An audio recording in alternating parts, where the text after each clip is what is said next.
Well, welcome to another edition of Cullen on Film. And we're here with Doug Bollinger. How are you doing, Doug? What's happening, TJ? How you doing, man? All right? Pretty. I mean, as best as I can be, right? So I wanted to get right into it with you here. You're a teacher like me, and we are home. How are you dealing with that? At first, it absolutely overwhelmed me. Did more work here than I would have done at school. Kids have gotten used to it. I've gotten used to it. Now we've got to kind of streamline. We're getting it. We're communicating pretty consistently. The toughest part about teaching online absolutely is I teach performance. I teach acting. So that's something that we're kind of learning on the fly. Yes, me too. You know, TV, film class, online, it changed completely. But it's more like going back to TV one, I guess.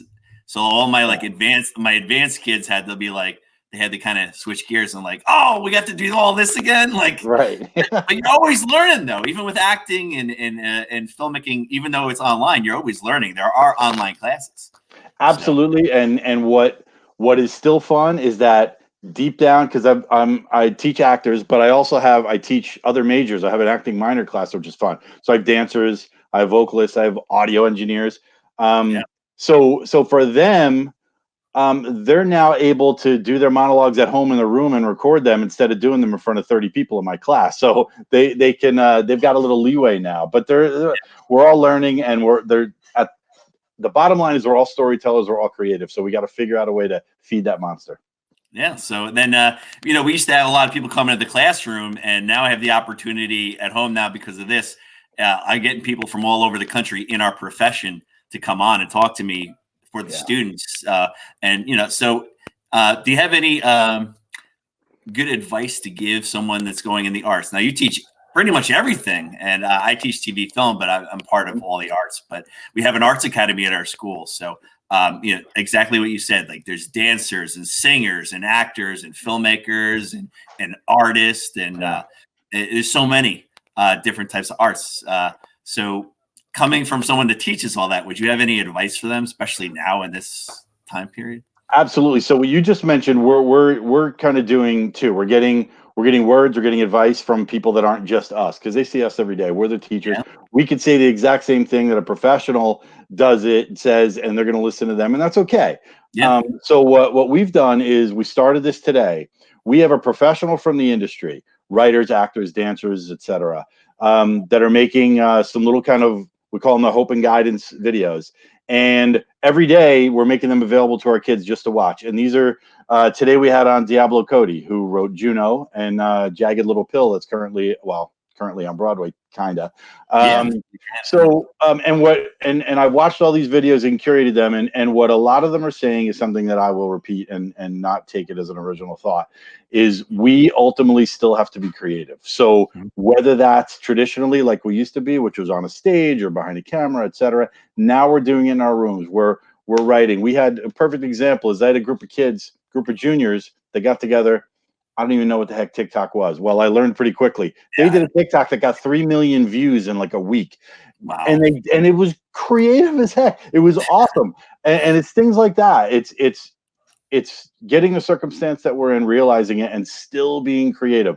A lot of my professionals have said, now's the time to work on your monologues. Now's the time to write. If you're not a writer, try it out. One of the things we're doing is I have the actors writing their own monologues, which we hadn't done before, and we might not have done. Monologues are huge right now online. A lot of casting directors are casting right now, and they're doing it very carefully. I have a cousin who's an actor, and he's memorizing monologues, and he's all over the place. So, I hear it from all these actors. Yeah, I'm doing this monologue online. It's nonstop. And I'm so excited. One of my good friends, a casting director, and she sent us a video that, again, I have them all. I'm just releasing one a day, and that's one of the things that she said. Her name is Kim Graham. She's amazing. She worked on Homeland, which is the huge Showtime series.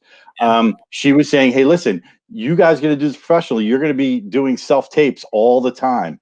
Now is the time where that's all you can do. So perfect that skill. Figure out where the best lighting is in your house. Figure out where the best sound is in your house. You can still accomplish stuff, even though we're kind of stuck inside our homes. And I was talking to a few actors, and they said that are in New York, and they said that they were practicing lines with like their doorman. Yes, yeah, Just didn't yeah, matter who, anybody, because there was no one around. You're by yourself. So, yeah, uh, yeah. but And here's the thing, like you're I saw a great, and this was, again, wasn't my idea, part of a few kind of education groups, a great one where, and I may assign this, where the assignment was create a two-person scene, but you play both characters and edit it back and forth. wow. It's their kids are getting creative, and they're already creative. They're just finding new ways to do it, and still staying on top of their art. And still, I have kids taking workshops. We're part of the International Thespian Society, and they offer workshops all the time. So some of my kids have taken free Broadway workshops online in the afternoon. So it's great, just staying active. I've been watching the master classes. You ever see those Yes, master classes? I yeah. got a couple of those watching them. So keep me going. Keep We me going. we are we are constantly learning, and if we're not, then we're doing a disservice to our students. Yeah. And I know you care about what you do, and we've had long conversations about this. And it is what I'm always afraid of, and I tell my students, so this isn't new, even if they're watching. I don't want to be full of it, and thinking that I'm BSing them. I want to Mhm. still work in this industry and keep in touch with people in the industry and know what's happening, and constantly learn and make this better to make them better. One thing I miss are having to go to film festivals and bringing the students to that film festivals, and we have one in August coming up. So I'm hoping by then that would be Yeah. nice. It would be nice if it was like one of the first ones back and it just explodes and everyone goes because like, oh, we have to go, but it might even be too early. I Yeah, don't know. I know one of my students was lucky enough to be in was it the bright side? You get that got Yeah, actually Bright got to Side. happen, right? Yeah. Yeah, So yeah. I one of went my to World. students had a film there, and she was actually away on a trip and couldn't go, but was very happy to be a part of another festival that you're involved in. So that was a great experience for them. And we got Hang On These Shorts in September now. We pushed that off to Yeah. September. So I'm hoping, I'm sure that will be, I'm hoping we get to do Yeah, that. we and our we're prepping for our fall show, which is a big deal. We were lucky; we got our musical in. A lot of high schools weren't able to do We that. didn't get ours that we did. We were You doing guys did it? Chicago. I didn't get it in. Yeah, So we were able to do it. We usually do ours in February anyway, so we were lucky. We did get that in, and it was a great experience. So our kids at least had that. But that's the thing they're missing the most. They're not missing looking at me every day. They're missing performing. They're missing rehearsing. They're missing getting another show ready. We were gonna do Spelling Bee, another musical that had to get canceled. We had original shows that got canceled. Our kids end the year with a showcase, all of our majors, and it's amazing. All of our majors put on a showcase every grade at the end of the year. They're missing that, so that's what they're missing the most for sure. yeah, Yeah, and so that's school. And now yeah, why don't we switch over to a little bit of your own stuff that you do? And you do acting. You've been in a bunch of short films in our festivals, as well as saw yeah. you have feature films out there. Yeah. Uh, Let's see. The update, Samaritans is currently yeah, available on Amazon and other video on demand services. That is still out there. we'll put that along here. Where can you find it? Just on Amazon, anywhere? It's Amazon, most video on demand services, Fios, DirecTV, etc. If you have video on demand somehow, you'll be able to find it. So that's out there and is super fun. A film that we did a few years ago, actually the same year we did Samaritans. We're just in the final stages of post production. The sound is 75-80% done. That'll be a finished product. Now it's interesting. I just talked to my one of my producers, who you know very well, Keith Collins. And Yeah. we're talking about, okay, well, if we get it done next month, I guess we're still submitting to festivals. Like you said, we're hoping that they're going to be going in the fall. So that is called Rock Paper Scissors. You can find it on all social media, Oh, and that'll be the next feature that we have done. The thing that's currently happening, which is very exciting, and this is one of my first forays into this, is a web series, and it is there's a episode released every Monday, and it's called Clutter Luck, and it is a blast, and it is a parody of shows like Antique Roadshow, where these idiot appraisers have a good time and and appraise people's oddball stuff. And I'm one of the appraisers, so that is the latest thing that you could see me on, and that is super fun. And you have them like all in the can already, and you're editing and releasing them. Yeah, those are done, and that one I was lucky to be involved in as an actor with actually one of my high school friends. And Carlo Derlin is a great actor, and then one of my current colleagues at school, AJ Ciccatelli. The two of them from two different worlds came together with another great filmmaker that you're going to meet, especially with all the festivals that you're involved with, named Eric Hackler. He's a local guy that can kind of do everything. And a comedian named Phil Kors. You can find these guys all over social media. They put it together, brought me in as an actor, and I had so much fun. We shot it all. It's all done. So every week another one gets released. I think we're up to 7 or 8 episodes, and there's at least going to be 10 or 12. It's great fun. It's on YouTube. Yeah. It's on where can we find it on YouTube? So that's on YouTube, and it's called Clutter Luck, and it is a blast. And if you look on YouTube or you look on any social media and look up Clutter Luck, you'll find it. And they're short episodes, but they're a blast. That's awesome. Yeah. So you have a lot going on, even though we're sitting home and well, I feel like I'm, like you said, I feel like I'm doing more work now than I have been. I never stop. It's true, and I'll be honest with you. I'm in my 5th year, so I know you and I. We've been doing this only a few years. We've done other things. When I first got the job, I'm very honest with my students and the people around me. I said, "Well, okay, now I have a real job. I'm going to have to stop. I'm going to have to stop doing these kind of personal projects and all these other side things, and I'm all over the place. I really thought I'd have to stop, and it is the exact opposite. I'm so inspired by these kids every day, and they make me want to keep working on it and doing more, and they'll watch it and they'll critique me and make fun, and it's a blast, and it makes me want to do more of that. So I've actually done more in the 5 years I've been working than in the school than the 5 years where I had more time to do it. So it's been great. Yeah, I feel the same way, either behind the scenes or even in front of the camera. If I pop up in front of the camera, the kids go nuts if they see it. Yeah, well, especially you, man, and you, like they get a picture of you, and you're teaching them all this that you film, etc. And a lot of it's behind the camera. And then when they see, like, especially one of the shorts that you've been in, it is a blast. And I know for sure that when my kids have seen me in things, it is still a little bit shocking to them. Now, you had a short film at our festival. I'm blanking on the name right now, but Chris Argenio, who we have, we always talk to. He's actually been in my classroom as a guest.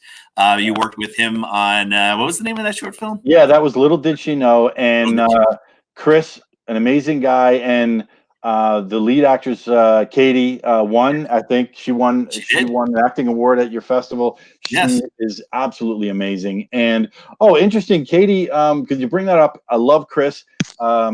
That was so much fun. He's such a great guy. He's the kind of guy that you just want to work your butt off because he's such a good guy and he's trying so hard. So I've chatted with him about working together again. He's talking about making that short into a feature, which I would love.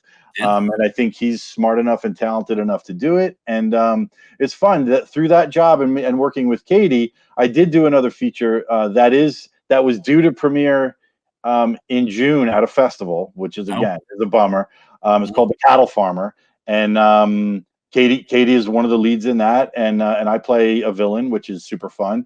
And that was another feature that again kind of got caught up in this madness because it was due to premiere at I think 3 festivals in between May and June. Are any of those festivals going online? Maybe. Yes. Some of the one in June, I forget the date, but the one in June is going to be online. So we'll get to see the finished product, which will be fun. Which is cool that they're still doing it and everything. But we pushed ours because we wanted everyone to be there. It's so much more fun, I think, to be in the audience and be part of it. But so we didn't feel like putting anything online. It is, and I've been to festivals. I started kind of messing around with this side of my life. The one that didn't pay the bills, that I've always had the other side of my life for like 20 years doing this and been into a million festivals. And it is absolutely such a great experience to meet other filmmakers that are doing what you're doing and to just build up that network and media. And that's how I met you, through Atlantic City Film Festival. And we're now going to be friends forever, man. You're stuck with me. So I love the camaraderie that you get at a festival. So yeah, that's one of the things certainly that we miss. Well, the great thing is doing all this and teaching and meeting so many teachers at these festivals, and we're like forming a big like film teacher, acting, everything like in arts with so many of us. So one of these days, I'll get a bunch of us back in the studio. We'll all do a show together. Yes, it is, and I'll tell you so we, speaking of festivals, our kids go to a national festival every year. It's called the International Thespian Festival, and it has been out at the University of Nebraska. This year it would have been at the University of Indiana. It's huge, over 5,000 Really, that kids, far? Wow. and it's huge. 5,000 people attend. It's an amazing event, and in order to go in our school, you have to be judged a certain level at the state festival, then you qualify. Well, we had over 20, 30 kids qualify. Our kids are amazing. Wow. I am so bummed that they're not going to be able to physically go and enjoy this festival. Again, they're going to try to do it online. It's not going to be the same. The kids will still get something out of it, but that's where I meet other professionals like you and me, and that are doing this, doing it hard, doing it right. But then they've got all their other stuff going on, which I love. Yeah, absolutely. Oh, you didn't even say where you teach. So I teach at Ocean County Vocational Technical School. It's called the Performing Arts Academy. It is part of the VOTEC in Ocean County, so it's a public school. We are on the campus of Ocean County College. We just moved there in January, Wow. which is crazy. So we were there for a couple of months, and now we're out. We have a beautiful new building on the campus of OCC.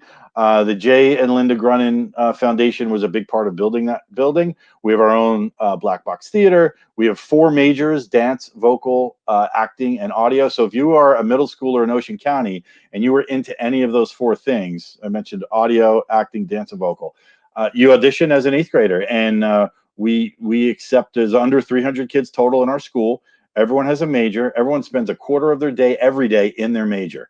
So whatever your major is, that 80 minutes a day, every day, all 4 years of your high school career, you're doing your major. Wow. So we really, our kids really get immersed in the majors, and then they have everything else that a quote unquote regular high school has: math, English, history, etc. Yeah, I was down there for a film festival not too long ago. It was really nice. They had it in where was it? It was a theater down there, I believe, a little theater on OCC. Yeah, and there's a 475 seat theater. That's where we do some of our shows. We have our own black box theater, which we have not been able to use yet, but it has a huge, big screen in it. We're very excited. So when we get back, we will be showing a lot of movies. It's interesting. We just did a unit on film with my actors, and we were studying Jaws. And I said, man, if we didn't have this, as soon as that little black box theater opened, we would have watched Jaws on a huge screen TV together. Wow. So, yeah. Wow. Yeah.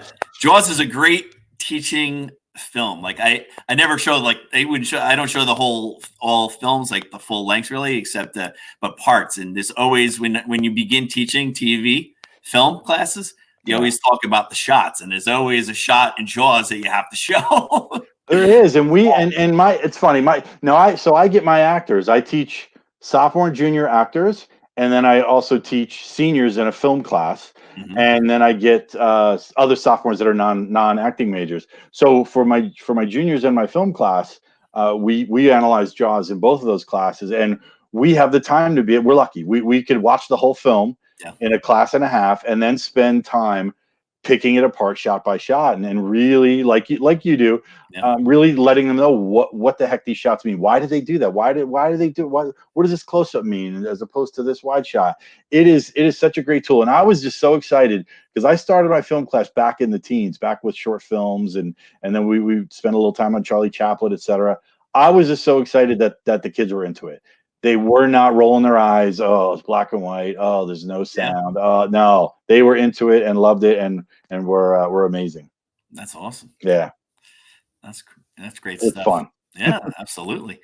So hopefully, I don't know if we're going to go back this year or not. Who knows? But hopefully, everything will get started up and open up in the summertime. You said you were doing some auditions on tape.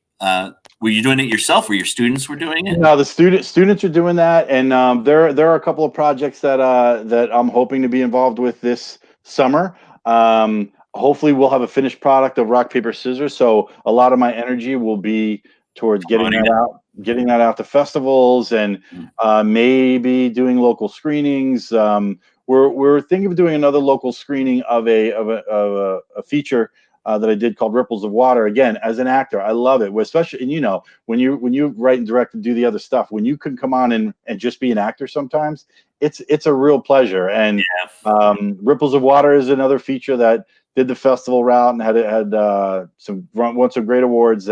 That'll be another feature that'll be out this summer that I'm hoping to promote. Well, you've done everything on films, right? There are films you've wrote, directed, and starred in at the same time. The Samaritans was the craziest. I mean, you know, Keith was the producer, and he asked me to do everything else, and I wrote it and directed it, and the two of us were in it. And luckily, we had someone that knew about camera and sound, and that was it. It was the four of us, and we had two actors who were amazing, and the six of us did the whole feature, and that was an absolute. And it's funny, Easter just happened. It was our anniversary. We did it over Easter weekend 4 years ago. And, wow. Yeah, a weekend. That's crazy. I don't want to do that again, but it was fun. We learned, we moved on, and I'm not looking to do that again. It was tough. Anything else on the horizon? Well, we're at our school. We're very excited about so many different things, and we're this fall, and actually, I'm going to have a conversation with you about this because this fall, I haven't released and told them. I'm certainly can't now, but I haven't told them what the fall show is going to be. But we've been doing some teasers. We're getting to it. But what I can say is it has a big video element to it, and it's going to be kind of a multimedia show. So we're actually going to have a whole filmmaking crew creating film for the fall show, which is a drama, and it's going to be part of the show. Wow. We want to actually build TV sets into the set and have monitors in the set where we're watching movies while the show is going on that are related to the show itself. So I'm very excited for something like that because yes, it gets the creative juices flowing. Yes, it has to do with school, but then the kids are going to be able to create all this cool content that's going to be part of it. So that's honestly, that is what I'm most excited about right now. Yeah. Yeah, that's really exciting stuff. It's a lot of work, though. It is. And that's why I'm starting now. That's why we're starting now for next. The show will be next November, but we're starting now. I just had a meeting today with two of my students. One of them is going to create original music for it. Who's Lex Alvanta is an amazing musician, and Mel Roca is going to be our video director. So they're gonna create all this content because we're starting already. They're amazing. I can rely on these kids. They're incredible. You have, since it's the end of the year, we might not be able to have the best send off for the seniors and everything like that. You have a lot of seniors that are going off and doing this in college. Yeah, and all types of majors. I have a couple going for majoring in film, some for dance, theater, some of them also theater education or dance education or music education. I always love that. And I tell them the story. So I transferred to Montclair after being at Ithaca College, and I transferred to Montclair to be close to the city and be an actor. And I did it in the middle of my junior year. My parents thought I was an idiot. They still think I'm an idiot often. But here's what they said. And my mom, who ultimately became a nurse, but didn't go to college right out of high school. My dad was a mailman, didn't go to college. I was the first one to go to college in our family. They said, just get it. Also, can you get a teaching certification too? And I said, what the heck for? I don't want to do that. Well, I'm so glad they did because I never used it until 5 years ago. Wow. So, it just took a little extra time in school. I'm so glad I did that. And I feel like I'm glad I didn't teach then either because I might have been sick of it by now. Yeah. But after having and very much like you, CJ, having lived regular life up to this point and now being able to give some of that experience to the students, I feel like I'm in a great position to love what I do. And I really do. I don't take it for granted. I know that I'm lucky being able to teach these kids. And like you just asked, so a lot of them are going to school to study different versions of this. And a lot of them that have graduated are working professionally now too, which is fantastic. Yeah, I love the teaching aspect too. I was did the same thing. I just got my parents pushed me to get education, master's in education, just to have it, and in and out of the business, in and out of business. But I did teach history in middle school for years. Left it, and then I was kind of tired of teaching history in elementary. I wanted something like this. Yeah. How can I teach this? How is this going to be possible? Right. And I kept pushing it, and and we're doing it. And it's been 3 years now, and loving every minute of it. It just keeps getting better and better and better. It's true. It's true. And I tell it, and I tell the kids, I know back to school night every night. I say this to the parents, and I'll say it again. I'll keep saying it till I'm done teaching. I don't have to fake loving my job. Yeah. And I'm sure people do. I'm sure there are teachers that do that. And we knew them when we were in school. We could tell who they were. I never want to do that. If I start to have to fake it, then I don't want to do this anymore. I don't have to fake it because these kids are incredible. And every time we go through something like this, for example, I guarantee you when I'm watching the monologues that they write about this situation, I know my junior actors are going to do that. I'm going to be watching them alone with my dog crying because they're going to be amazing. And they are. These kids are incredible.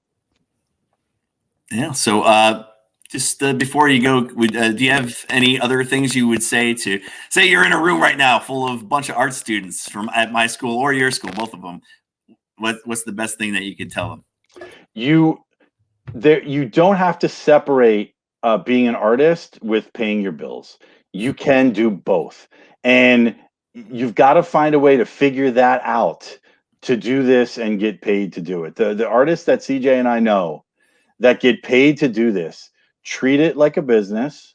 They are still artists, but they pay their bills, and they have both sides of the coin.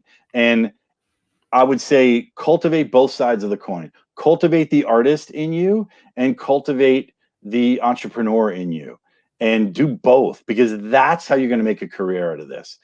And that's if you can find the blend of those two worlds, then you've made it. Absolutely. That's great.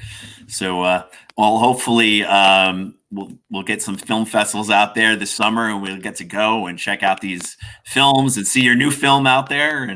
I hope so. Is there anything, any websites or that you want to say again to promote? And maybe that film festival, people could go log on and if watch. Yeah, for sure. The one that the films that are going to be in festivals coming up, or any kind of screenings, one's called The Cattle Farmer, and these are all on social media, and I know we're on Facebook now. They all have Facebook pages. The Cattle Farmer is one feature. Ripples of Water is the other. The Samaritans is the one that you can find a video on demand and watch it, and I guarantee that you will be entertained, especially if you've watched this, you will have fun. And then the one that I'm really looking forward to in the summer being finished is called Rock, Paper, Scissors, and they are all over social media. So please check them out, like them, and CJ, I hope to see you again, man, when we're not in two different rooms. Yeah. So yeah, we'll we'll have Ming put all those things on there for us on there. And again, we are on Facebook Live right now, but we'll be on YouTube as well as SoundCloud. So it's out there. And, cool. I will definitely share it on YouTube for anybody that didn't get to see it live, and I'll check it out and make sure I didn't look like an idiot. No, it was great. It was a great interview. I'm sure the kids will love it, and I'll be playing it for my students as well. So thanks for coming on, man. It was great. Just to even sit here and talk. I don't get to talk to many people, so me neither. My dog's sick of me. We're going on a lot of walks, and if I know we have similar schedules, but if we have different days off in the school year, man, I'd love to come talk to your class and have you over at mine. Yeah, that'd be a lot of fun. It'd be great. I love doing that kind of stuff. So, cool. Well, I guess hopefully get to see you soon, and thanks for coming on.